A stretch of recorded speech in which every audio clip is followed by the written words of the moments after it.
Hello there, ladies and gentlemen. My name is Ron Perea.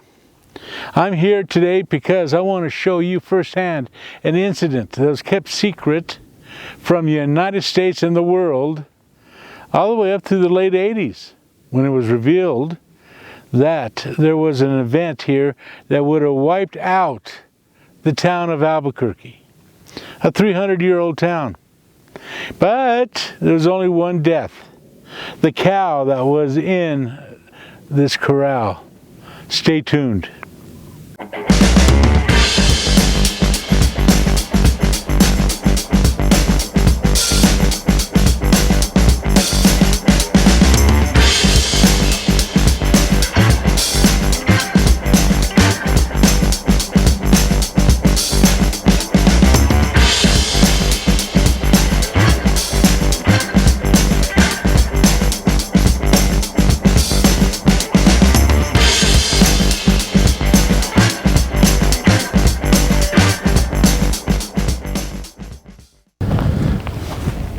Hello there, ladies and gentlemen. You know why we're here today? We're going to talk about May 22nd, 1957, when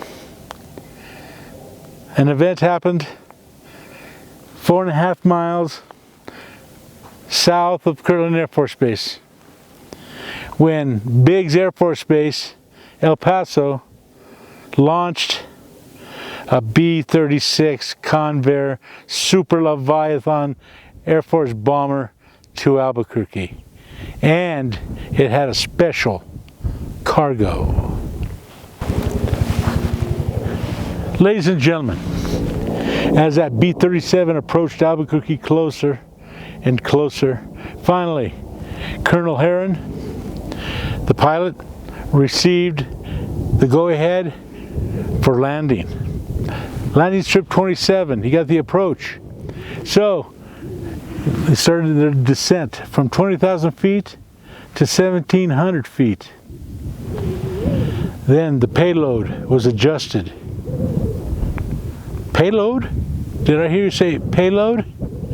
How about 42,000 pounds, 20 foot long, 5 foot wide, known as the MK-17. Ladies and gentlemen, the largest nuclear weapon in the American arsenal of only 200 at the time. Ladies and gentlemen, they quickly approached Albuquerque.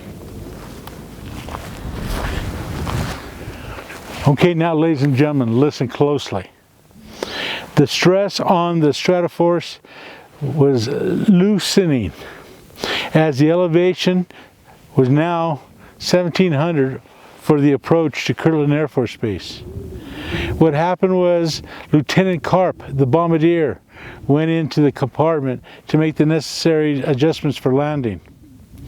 What happened was, as it was a bicycle chain that held it in place, and as he reached for it, the key just fell in his hand. So there is Lieutenant Karp in his bomb bay, but with the launch key right there. All of a sudden, his eyes winced with the bright sunlight filling the bomb bay compartment. Next thing he knows is nose first his payload, the MK-17, falling, taking the bomb bay doors with it. Immediately, the plane lurches upward. He feels that he just committed suicide as someone shouts through the PA, "Bombs away!"